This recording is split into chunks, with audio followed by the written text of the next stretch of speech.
Un million d'ailes se sont levées dans le désert, soulevant la poussière comme un orage doré.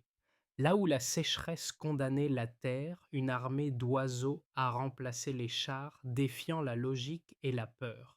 Et vous, que penseriez-vous d'un dirigeant, Ibrahim Traoré, qui mise sur la nature plutôt que sur l'acier, sur la foi d'un peuple plutôt que sur l'aide du monde? Car au Burkina Faso, même le vent porte désormais un message. La liberté court plus vite que la tempête. Ce qui commence comme une histoire d'autruche est en réalité une leçon de pouvoir. Lorsque Ibrahim Traoré ordonne de libérer 1 million d'oiseaux, il ne cherche pas le spectacle. Il tente de prouver qu'un pays africain peut nourrir sa population sans tendre la main. Chaque plume, chaque pas dans la poussière devient un acte politique. Le Burkina Faso ne se bat plus pour survivre, mais pour reprendre la maîtrise de son destin, car derrière cette expérience improbable se cache une idée simple. Si la nature peut détruire, elle peut aussi sauver. Mais à quel prix? Une telle audace pourrait tout autant libérer la nation que la plonger dans le désordre. C'est là le paradoxe d'un continent trop souvent jugé incapable d'inventer ses propres solutions. Ici, le risque n'est pas seulement économique, il est moral, presque existentiel. Et si ce pari fou réussissait, peut-être que l'Afrique entière découvrirait enfin qu'elle possède déjà tout ce qu'on lui refuse. Les premiers camions quittèrent Ouagadougou à l'aube, silhouettes grises avalant la route rouge à l'intérieur, des centaines de jeunes autruches, plumes tremblantes, attendaient l'inconnu. Ce n'était pas une opération militaire mais un rituel nouveau, la foi d'un pays transformé en convoi, et devant les villages de Kaya et de Koudougou, les gens se pressaient, certains priant, d'autres riant, d'autres encore incrédules. Quand les portes s'ouvrirent, la savane sembla respirer à nouveau, les oiseaux jaillirent comme une vague, et la terre vibra sous leurs pas. Le ministre de l'Agriculture, la voix couverte de poussière, lança dans un mégaphone: Ce ne sont pas des bêtes, ce sont nos soldats dans la guerre contre la faim. Le tonnerre de leurs pas couvrit les applaudissements. Un enfant cria: Ils sont libres! Et, pour la première fois depuis des saisons, le mot espoir retrouva un sens concret. Pour Ibrahim Traoré, ce moment était plus qu'une image. Il voulait démontrer que la nature pouvait devenir un allié économique. Chaque autruche mange jusqu'à 50 kilos d'insectes nuisibles par an. Criquets, serpents, scorpions, rongeurs. Dans un pays qui perdait un tiers de ses récoltes chaque année, ce n'était pas de la folie, c'était une stratégie. Mais derrière la ferveur, une question planait. Que se passe-t-il lorsque l'homme change les règles de l'équilibre naturel? Les anciens murmuraient que le pouvoir attire toujours les conséquences. Les scientifiques, eux, parlaient de contrôle écologique par la biomasse mobile. Deux langages. Deux vérités pour une même foi, celle d'un peuple qui refuse l'attente. Le projet Grande Aile de la Liberté devint vite plus qu'une expérience. Il était un manifeste, celui d'un continent décidé à écrire ses propres lois biologiques. Mais dans la clameur du succès, nul ne voyait encore l'ombre du désordre à venir. Au cœur du projet, un homme symbolisait la transition entre rêve et rigueur. Le colonel Issa Sawadogo, agronome de formation, soldat par nécessité. Choisi par Ibrahim Traoré pour diriger les premières équipes de suivi, il parcourait les plaines du Sahel avec un carnet, un drone et une conviction. La discipline pouvait apprivoiser la nature. Sous son regard, les autruches n'étaient plus seulement des créatures sauvages, mais des indicateurs vivants d'équilibre. Chaque déplacement, chaque nid, chaque mortalité était noté, cartographié, intégré à une base nationale. Les résultats des premières semaines étaient stupéfiants. Dans certaines zones, les criquets avaient diminué de moitié, et les cultures de mil commençaient à reverdir. Les paysans de Kaya parlaient d'un miracle mesuré. La terre respirait, mais Issa restait prudent. Un miracle, disait-il, n'est durable que lorsqu'il se laisse administrer. Cette attitude fit de lui un pont entre la ferveur populaire et la science d'État. Il expliquait dans les marchés: nous ne relâchons pas le chaos, nous relâchons la méthode. Les enfants riaient, les anciens acquiesçaient, les soldats prenaient des notes, et peu à peu la peur se mua en apprentissage collectif. Pourtant, dans chaque mission, Issa sentait la tension grandir. La vitesse de reproduction des oiseaux dépassait les prévisions, et les moyens logistiques manquaient. Le succès, s'il n'était pas contrôlé, risquait de devenir son propre piège. Là se dessinait déjà le dilemme du projet. Fallait-il freiner la nature qu'on venait d'émanciper, ou bien lui faire confiance, encore une fois, au risque d'en perdre le contrôle? Ce doute, plus que la poussière, allait bientôt recouvrir tout le pays. Tout commença par une aube claire sur la savane. Les premiers troupeaux d'autruches se dispersèrent vers l'est, balayant les herbes hautes. Les caméras des soldats suivaient chaque mouvement. Les radios locales diffusaient des hymnes de renaissance. Pendant quelques semaines, tout semblait parfait. Les paysans de Zignaré parlaient d'une bénédiction. Les champs n'avaient jamais été aussi calmes, plus de criquets, moins de serpents. Les récoltes d'arachides promettaient un rendement supérieur de %. La grande aile de la liberté devenait un symbole national. Dans les rues de Ouagadougou, les peintres coloraient les murs de fresques d'oiseaux. Les écoles organisaient des journées science et courage. Les journalistes étrangers affluaient. Ibrahim Traoré, visage impassible, répétait devant les caméras: ce n'est pas un miracle, c'est une méthode. Mais le vent tourna à la saison sèche, les premières alertes arrivèrent: des clôtures brisées, des plants écrasés, des troupeaux d'autruches aperçus à plus de 50 kilomètres des zones initiales. Les rapports affluaient au palais présidentiel. Issa Sawadogo écrivit dans son carnet: le succès fuit le cadre comme la pluie fuit le sable. Certains scientifiques demandèrent une suspension du programme, mais d'autres, fascinés par l'ampleur du phénomène, plaidèrent pour observer davantage avant d'agir. Les réunions de crise se succédaient, les opinions se divisaient, les réseaux sociaux s'enflammèrent. Des vidéos d'autruches traversant les routes circulaient partout. Les moqueries vinrent de l'étranger. Les Burkinabés remplacent les tanks par des oiseaux fous. Pourtant, dans les villages, beaucoup continuaient d'y croire. Si le vent se déchaîne, c'est qu'il porte encore la vie, disait un prêtre de Kaya. Puis survint l'incident de Bobo Dioulasso. Une centaine d'autruches, affolées par une tempête, détruisirent les greniers d'un village entier. Aucun mort, mais des récoltes perdues, et la peur s'installa. La presse internationale parla de chaos écologique. Les bailleurs se retirèrent. L'euphorie devint silence. Face à la tourmente, Ibrahim Traoré resta immobile. Ses conseillers le pressaient d'abandonner. Il répondit: on ne quitte pas une bataille au milieu de la poussière. Il annonça la phase 2 du projet, le cercle des autruches. Désormais, chaque troupeau serait suivi, rassemblé, puis partiellement récolté. Viande, cuir, œufs, pour financer le cycle suivant: libération, croissance, récolte, renouvellement. Un cycle complet, pensé comme une respiration nationale. Ce fut un tournant. La peur commença à se transformer en discipline. Les autruches, hier symboles de chaos, devinrent peu à peu des partenaires. Et dans le silence du soir, les plaines vibraient d'un souffle nouveau, celui d'un peuple apprenant à modeler le vent.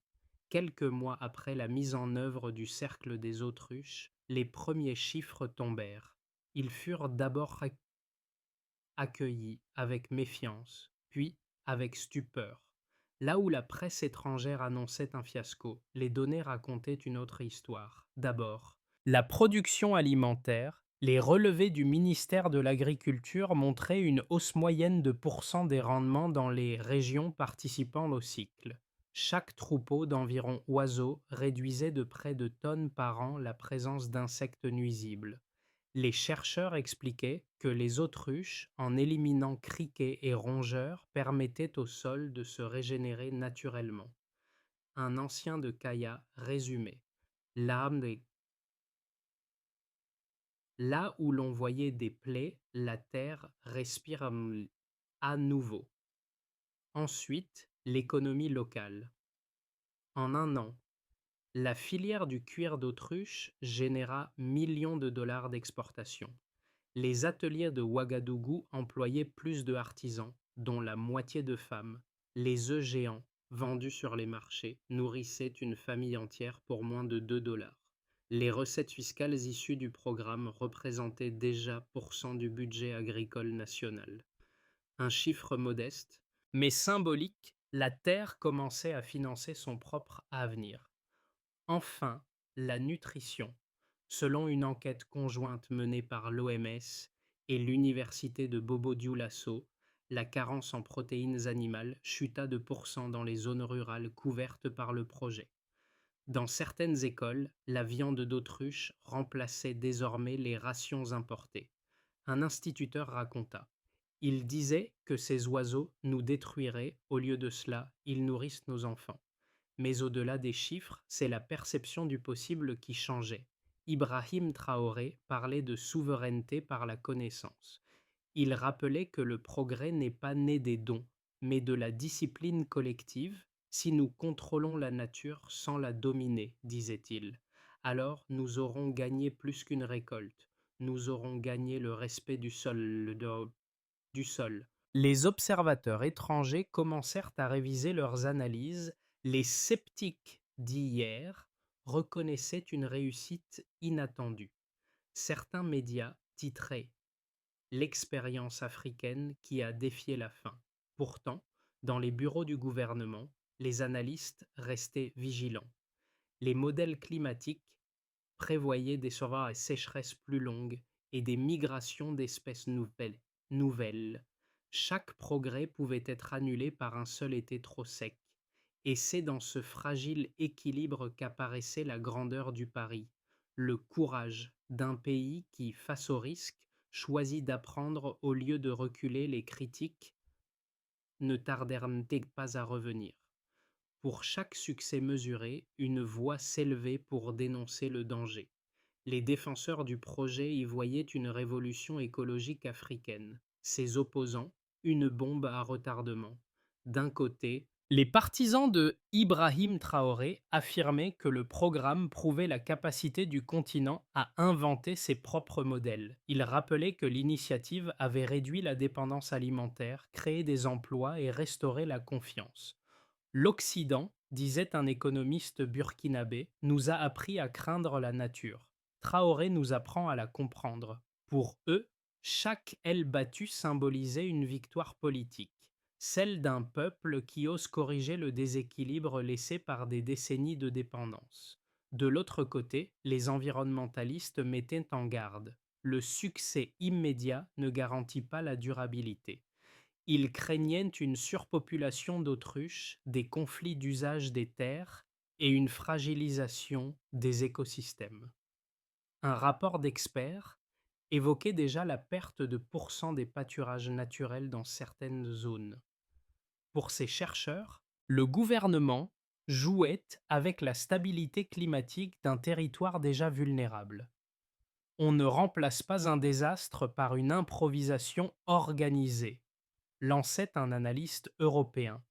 Face à ces visions contraires, Traoré choisit la voie du milieu. Il reconnut publiquement les dérives et ordonna des quotas stricts de reproduction. Chaque région aurait désormais une brigade écologique chargée de suivre les migrations et d'en limiter l'expansion.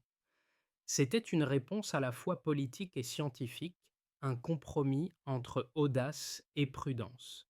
Ce moment marqua une maturité nouvelle, celle d'un pouvoir qui accepte le doute comme instrument de progrès. L'indépendance, déclara Ibrahim Traoré, n'est pas la certitude, c'est le droit de corriger ses erreurs. Ainsi naquit une gouvernance du risque, où le courage ne consistait plus à nier les failles, mais à les transformer en méthode. Un seul oiseau peut changer le vent. Cette phrase, prononcée par Ibrahim Traoré lors d'un discours radiodiffusé, marqua le point de bascule du projet. Car au-delà des statistiques et des débats, une transformation plus profonde s'opérait, celle des mentalités. Les autruches, autrefois symboles de chaos, devinrent un miroir. Dans leur course effrénée, les Burkinabés voyaient que leur propre résilience. Les marchés reprirent vie, les artisans créèrent des bijoux à partir des plumes et les enfants apprirent dans les écoles l'histoire du Paris national. Partout, on parlait d'un peuple qui court avec la nature, non contre elle. Mais derrière cette euphorie, Traoré restait lucide. Il savait que la réussite matérielle n'était qu'un étage du projet. Si le désert gagne, aucun oiseau ne pourra nous sauver, déclara-t-il dans une interview. Cette phrase, grave et simple, c'est là un tournant. Le programme cessait d'être une expérience pour devenir un modèle. Le Burkina Faso n'était plus le laboratoire de la faim, mais celui de la volonté. Et dans ce frémissement collectif, quelque chose d'irréversible venait de naître, la conscience d'un peuple capable de se nourrir de sa propre foi. Les années suivantes transformèrent la promesse en matière. L'expérience, née dans la poussière, devint un système, et les conséquences se faisaient sentir à tous les niveaux de la société, les nations et communautés rurales. Dans les villages du centre et du Sahel, la faim recula. Les marchés d'autruche apparurent à Kaya, Tenkodogo et Dori. Chaque œuf vendu nourrissait une famille entière. Les femmes, longtemps exclues des programmes agricoles, devinrent chefs d'ateliers de tannage. Elles formaient d'autres femmes, créant un réseau invisible de résilience. La pauvreté rurale chuta de pourcent en 3 ans, selon l'Institut national de statistique. Nous ne demandons plus d'aide, déclara une villageoise, nous la produisons. Les ateliers de cuir et de viande transformèrent les marchés. Les exportations atteignirent millions de dollars en 2 ans. Les sacs et ceintures made in Burkina Faso devinrent prisés à Accra et Abidjan. Les entrepreneurs parlaient d'un âge d'or discret, une économie circulaire née sans prêts étrangers. Les jeunes artisans racontaient qu'ils travaillaient désormais au rythme du vent. Pas du FMI. Dans les écoles rurales, les manuels changèrent. L'histoire du cercle des autruches devint un chapitre d'éducation civique. Les élèves apprenaient l'écologie, la gestion des ressources et la fierté nationale. Des clubs scientifiques se créèrent autour des drones de suivi. Nous avons appris que la nature est notre première université, disait une étudiante de Bobo Dioulasso. Cette génération grandissait avec l'idée qu'un Africain pouvait inventer un modèle au lieu d'en importer, la région et le continent. Le succès burkinabé inspira le Mali et le Niger, qui lancèrent des programmes pilotes. Le Ghana envoya des chercheurs pour étudier la méthode. Même l'Union africaine demanda un rapport sur ce qu'elle appela l'économie des ailes. Les think tanks européens s'en étonnaient. Le continent qu'on disait dépendant devient exportateur de concepts. Pour la première fois depuis longtemps, la fierté nationale ne reposait pas sur le sport ou la musique, mais sur la science rurale. Au centre de ce récit, Ibrahim Traoré n'était plus seulement un chef d'État. Il devenait un symbole d'expérimentation souveraine. L'homme qui osa libérer 1 million d'ailes avait, sans le savoir, libéré aussi une mentalité. Et dans le bruissement lointain des plaines, on entendait moins le chaos que le souffle d'un peuple qui s'élève. Le cercle des autruches entrait dans sa phase la plus incertaine, celle où le succès devait devenir structure. Le gouvernement, sous la direction de Ibrahim Traoré, établit un plan prospectif à un an.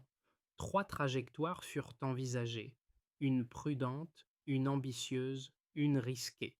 D'abord, la voie de la stabilité maîtrisée. Le projet reste limité à 20 régions pilotes.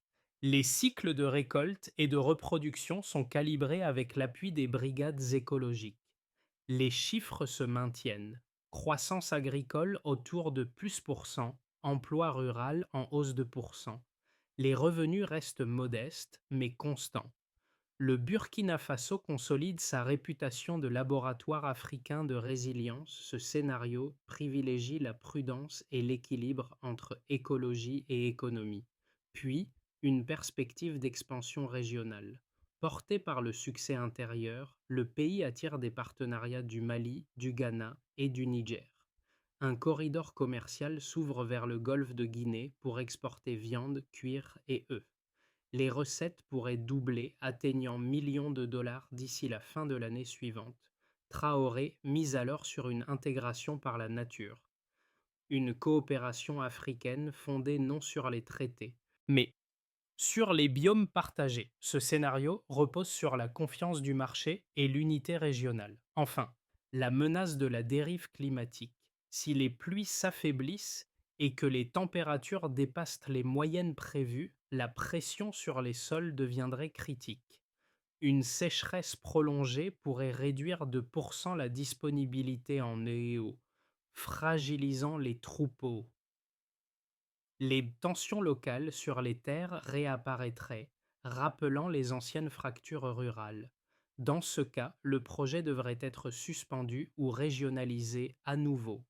Dans ses discours, Ibrahim Traoré ne promettait ni miracle ni déni. Il appelait à la vigilance. Notre destin ne dépend pas du vent, mais de la façon dont nous marchons contre lui. Ainsi, le futur du Burkina Faso tenait dans un équilibre mouvant, entre expansion et humilité, science et foi. Au-delà des chiffres et des frontières, l'histoire du cercle des autruches toucha les gens. Dans les cafés, sur les radios, dans les marchés, chacun y voyait un écho personnel. Certains y lisaient la revanche d'un continent, d'autres une leçon d'humilité face à la nature. À Ouagadougou, une enseignante raconta comment ses élèves parlaient désormais d'espoir africain comme d'une matière à part entière. Elle disait: ils ne rêvent plus de partir, ils rêvent d'améliorer ici. Ces mots, simples, reflétaient la portée la plus intime du projet, celle de la confiance retrouvée. Pour les jeunes urbains, Ibrahim Traoré devint une figure paradoxale, à la fois à la chef d'État et conteur collectif. Son visage sur les affiches ne symbolisait pas la propagande, mais la possibilité. Les rappeurs de la capitale évoquaient l'homme qui a fait courir le vent, et les artistes peignaient des silhouettes d'autruches sur les bus, mélange d'humour et de fierté. Dans les villages, les anciens transmettaient cette histoire comme une parabole. Ils disaient aux enfants: quand le désert devient dur, regarde comment court l'autruche. Et les enfants riaient, imitant l'oiseau dans la poussière. Ce rire, plus que les statistiques, était la preuve que quelque chose avait changé. Le projet ne se limitait plus à une stratégie agricole, il devenait un miroir culturel. Il montrait qu'un peuple pouvait retrouver son rythme, sa voix et sa dignité sans avoir à importer son avenir. Et dans ce reflet collectif, l'Afrique se voyait enfin telle qu'elle est, fatiguée mais debout, blessée mais inventive, pauvre en ressources, mais riche en imagination et en courage. Quand la ferveur retomba, Ibrahim Traoré voulut transformer l'élan en système. Il ordonna la création d'un plan national de souveraineté alimentaire articulé autour de 5 axes précis: observation permanente, des tours solaires et des drones autonomes surveillent désormais les migrations d'autruches. Les données sont centralisées à Ouagadougou, accessibles aux chercheurs régionaux. Formation rurale. Chaque village reçoit un kit écologique: semences locales, mini-incubateurs, capteurs d'humidité. Les agriculteurs sont formés au cycle de reproduction et à la gestion communautaire. Coopératives mixtes. Des structures gérées par les femmes distribuent la viande, les plumes et le cuir sur les marchés. Elles réinvestissent pour des bénéfices dans les écoles agricoles locales. Diplomatie écologique, Traoré lança une alliance du Sahel vivant. Un réseau inter-États destiné à partager les innovations agricoles. Le but, éviter la dépendance aux programmes internationaux, créer une science africaine du terrain, innovation et vigilance. Des laboratoires mobiles testent l'impact climatique et la santé des sols. Les scientifiques doivent publier leurs résultats tous les 6 mois dans une logique de transparence publique. Traoré résuma cette stratégie par une phrase simple. Nous avons libéré la nature. Il nous reste à la comprendre. Sous son impulsion, le Burkina Faso devint un modèle d'équilibre entre audace et méthode. Ce n'était plus le pays de l'expérience, mais celui de la persévérance, et derrière chaque statistique, on sentait encore battre le cœur du désert, celui d'un peuple qui apprend à marcher avec ses propres ailes. Le soir, dans les plaines redevenues calmes, on entend encore le grondement sourd des autruches au loin. Ce n'est plus le vacarme du désordre, mais le battement régulier d'un cœur collectif. Les anciens l'appellent le souffle du sol. Dans un petit restaurant de Ouagadougou, une chef nommée Aminata grille de la viande d'autruche sur des braises rouges. Les voyageurs viennent de partout pour goûter ce qu'elle appelle le steak de la liberté. Elle dit: quand on mange cet oiseau, on goûte notre propre courage. Ce repas, simple et fier, est devenu un rituel, une prière laïque récitée avec du sel et du feu.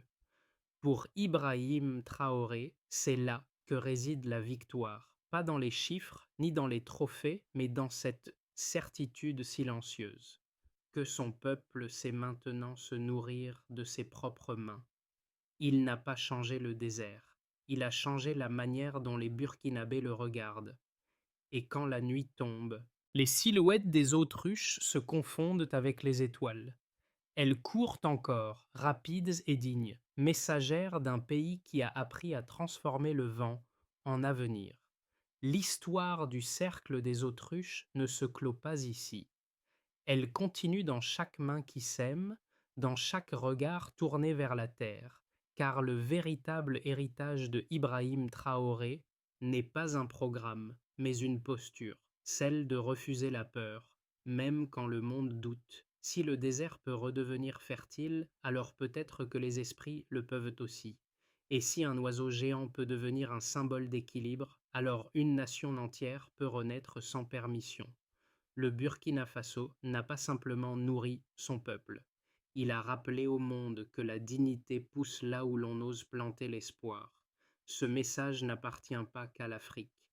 Il appartient à quiconque croit encore que le courage précède la prospérité.